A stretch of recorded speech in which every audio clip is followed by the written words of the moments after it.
Welcome to Driven, the Unscripted Success podcast, with your hosts, Mike Menino and Nariman Hamden, bringing you insights and stories on achieving personal, professional, and financial success. Hey everybody, this is Michael Menino and welcome to Driven Unscripted Podcast. Today on the podcast, we have interviews from professional, financial, and successful people who share their experience and tips with you on how they got to where they're at and show you how to get there. Zooming from beautiful Naples, we have Michael Mahan, and he's with Lee and Associates Brokers. I'm in the real estate space, and I know them very well. We just had a conversation off camera, and we like his brokerage more than we like most. We'll go that route. He's been in Naples for around 7 years now, and he's got a ton of experience. He'd love to share with you guys. Why don't you introduce yourself?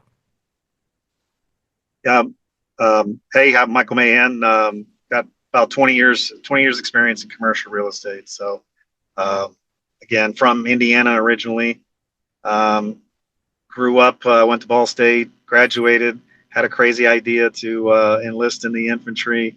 And I was in I was in the 82nd Airborne for a while.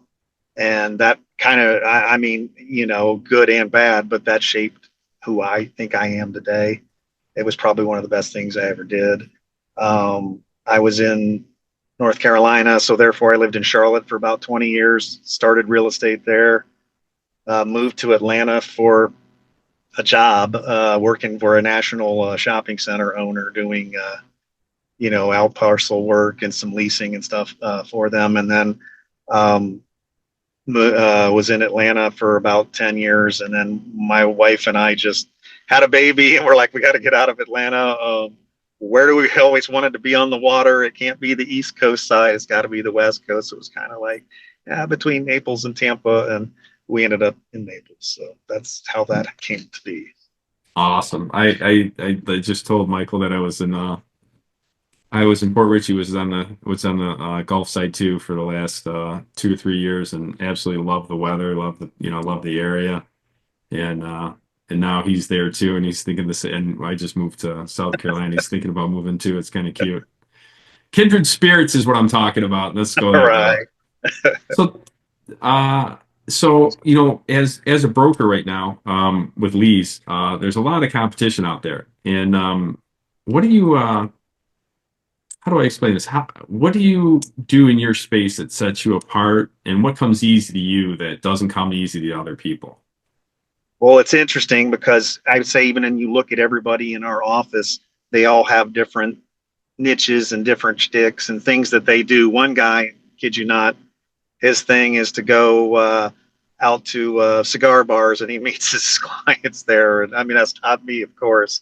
And smoking a cigar. And some people, and when I've done this, I did this in Atlanta, go hit the pavement. I mean, I've walked and canvassed shopping centers, properties, everybody I could talk in good and bad neighborhoods, some cities that you wouldn't believe, like Memphis and Mobile and Atlanta and things. And, it gives you a lot of experience, but you get to know the market that way.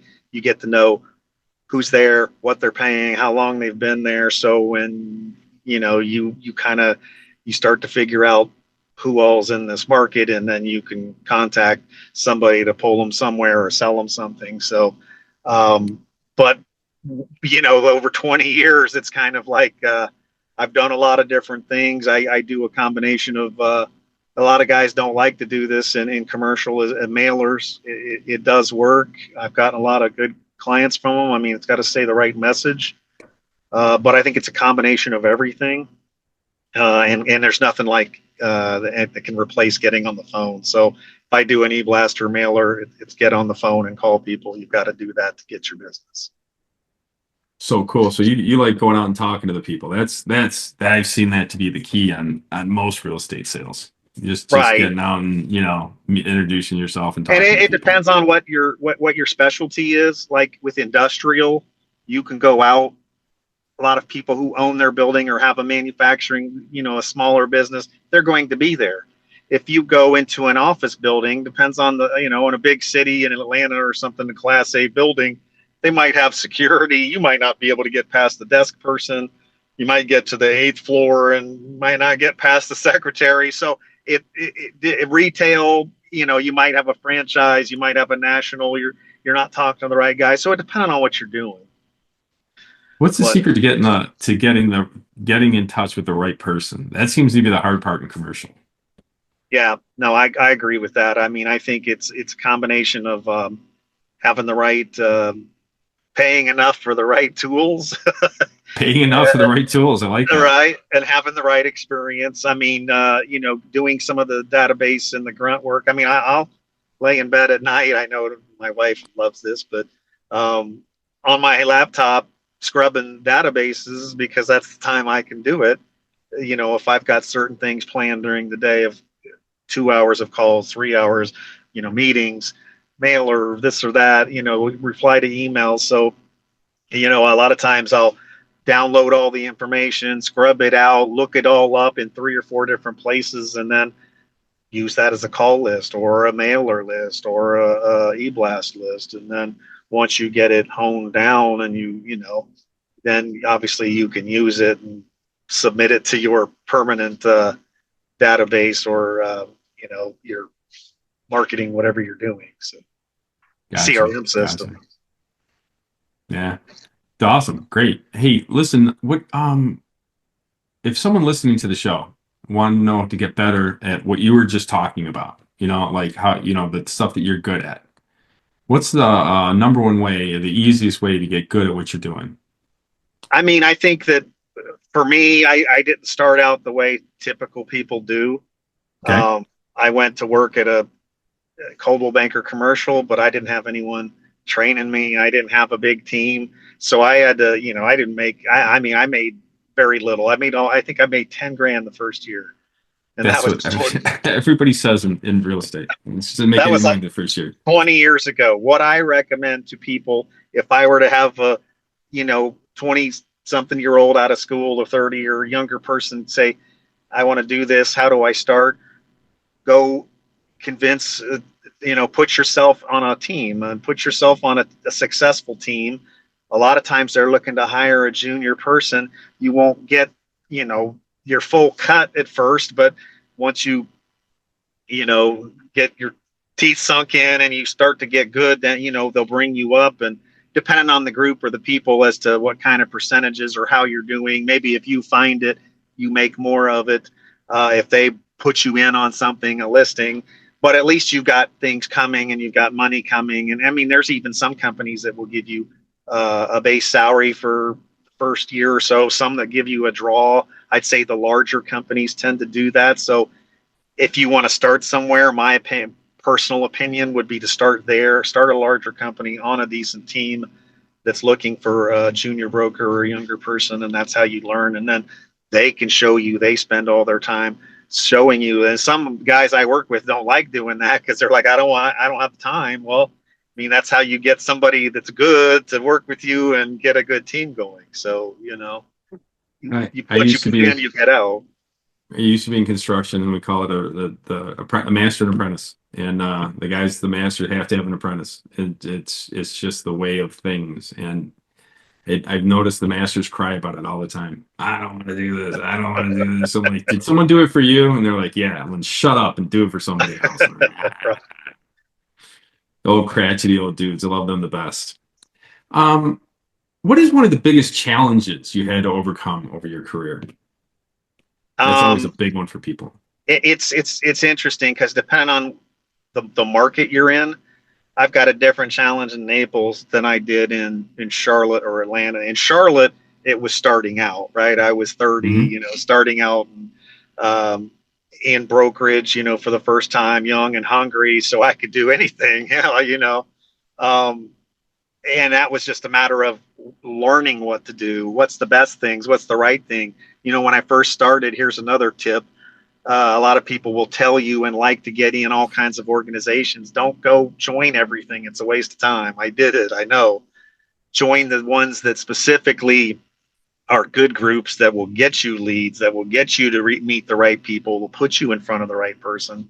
It doesn't do any good to waste your time. Your time is money. And if you start assessing how much an hour you think you're worth or you could get paid or what it is, then you're like, hey, I'm wasting this much money. So that's kind of how it comes back on you. But Atlanta's a different challenge because it's a huge city, and you think you got to know people, but you don't. You can call, you can do whatever. I mean, it's a different challenge than Charlotte, which in Naples was interesting because I'm like, oh God, I got 20 years experience. I'm going to kill all these people. I'm going to blow this market away. And it's a good old boy market where all these rich people from all over the world, have all this money, but they, it's a good old boy club where they work with who they know. So it takes a while to break into that market. Gotcha. Awesome. Thanks. Appreciate it. Sounds like things are going pretty well for you in your business, and looking forward to the future. And how, investing, how do you create passive income, and what's your investment path? You deal with a lot of investors, so you probably got the keys to this lock. Well, depending on who your client is, some clients will let you put your commission or your money that you would make on a deal in to become let's say a minority partner, or give you a percentage of ownership. But a lot are just greedy and they don't want to do that. They don't want to share it with anybody. So that's one way to do it. Another way, especially with Lee, and not a lot of people know that we're the largest employee-owned commercial firm in the world, meaning that when we go open a new office, they'll go to people in the company and send a blast out. You want to buy in, especially they'll start with the owners. They'll get the first shot, the ones that own other quote franchises or offices, and then they'll go to everybody. You can buy shares, and then they'll open an office. That being said, to go one step further, the same people who own the Fort Myers office also own the Naples office, but they let some of us buy in some shares when they opened it. We'll all go, hey, this is a really good property. And sometimes we've got a client that will let everybody buy in, and sometimes we'll just get a group of the people to buy in, like other brokers that you're working with. Sometimes you have investors, sometimes it's you guys, depending on how good of a risk or what you think about that property.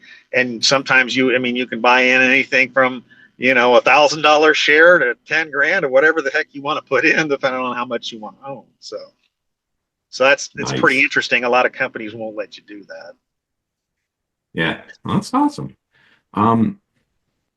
What real quick, this is off script. Wondering if if you had a big bag of money, couple $1 million, what asset class would you put it in? That's a good question for most people, especially from a broker, because you've got industrial, retail, multifamily. Which one is your personal favorite that you just dump the biggest amount of cash in? Well, this is gonna go totally off script, blow you away. My opinion is marinas, and here's the reason why. Because a lot of nationals, One Water Marine, other groups, the big, handful of them are buying everything up, but you can make money from renting slips, renting boats, having boat, kayak, canoe rental, having some have restaurants, some have apartments, some have multifamily there on top of it. Some have people working on boats, boat repair. I mean, there's so many different revenue streams that you could do. You could put a shop in to sell, a store. I mean, it's sell gas. It's unlimited, really. I like what you said. You led into the multifamily. We like the multifamily space a lot. And I do like that. I mean, I would say that's easier to get in there's a lot of people doing it. Other people like to do it. I mean, especially in Florida. I mean, yeah, there's our market. There's nothing but if they got some empty land, especially if it's on water, they just want to build multifamily on it. So, like that. Cool. I like that the best because it's generating passive income, true passive income. Right. With a marina, I think you got a little bit of work involved. You can have someone operating it, but you got to be there. I never forget a friend of mine owned a restaurant. He said, yeah, he goes, it's weird. Whenever I'm there, I make money, but if I'm not there, I don't make money. And you go, yeah, that makes perfect sense. Well, I mean, you could rent. So yes, I get what you're saying. You mean you rent these? Let's say you rent the restaurant out. You rent, so someone's paying you the money, and it's their business to live or fail. But again, to run the whole marina, yes, there's got to be a manager or somebody there full time. Correct. So obviously, there's got to be property management on a multifamily, but you still can have income in. And my wife and I talked about that years ago. I think that you get in the right market, even for rentals, whether it's small multifamily, a quadplex or duplex, or just single rentals, like on the beach, on the ocean. The people are vacationing here for the winter, sometimes a month, sometimes a week, and they're paying triple the prices of what you would rent normally. Not to mention that Naples is already an insanely high rental market with not enough rental options, especially for the lower income people. But and in another market that I used to like, because I grew up there, is a college market. You've all got all kinds of rentals there and things that you could do and buy. And so, I mean, that's another interesting aspect. Awesome. Well, seeing we're ramping up to the end of this interview, I just wanted to see what you got planned for the next 6 months, 6 to 12 months. What's your next thing? Well, the reason I brought up the marinas is that I've done this for years. Obviously, I'm not going to name the other real estate company tried to get me to come join their company in Atlanta and open a national marina group. Mm-hmm. I'm in the process of doing that at Lee, a marina and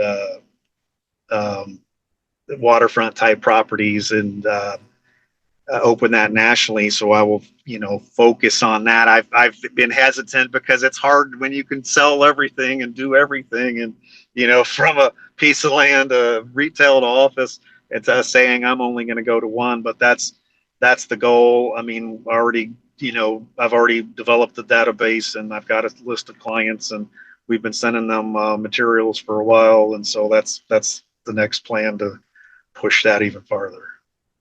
Yeah, doing hyper focused is always the best.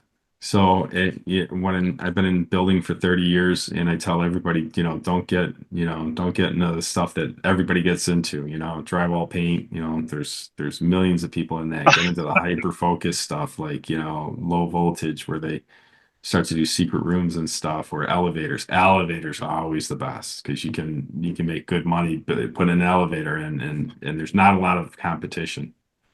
So going into your market, what you're talking about, there's got to be a lot less competition. You're right. There isn't. I mean, there's a group of nationals. I mean, a handful of people I'm sure there's more that I know of, because there's groups that you can join that, are national marina organizations that have, shows and things that you go to. And, there's a handful of groups, I'd say. But you're right, because when you start spinning your wheels in 10 different directions, you're not really an expert at anything, and then no one sees you as that. Oh, well, what do you do? Retail, business, sales, industry, so that's a good question. I don't know. Industrial, commercial, multifamily is just a list out there. Yeah. I know exactly what you're talking about. Well, listen, Mike, if people want to get in touch with you, could you give them your name and how they get in contact with you and where you're working at? Sure. Michael Mahan with Lee and Associates. My email is mmahan@lee-associates.com. And my phone, I give my cell, because that's what I use, 239-777-6280. Awesome. All right. Hey, listen, I can't thank you enough. This was awesome. You give a lot of great advice, and really do appreciate it. If I can just say thank you very much for the conversation, and we'll let this podcast end, and appreciate your time. Thank you, sir. You have a wonderful day. Bye, guys. You too. Appreciate it. Thanks for listening to Driven, the Unscripted Success podcast. Want to share your story? Apply to be a guest at drivensuccesspodcast.com/guest.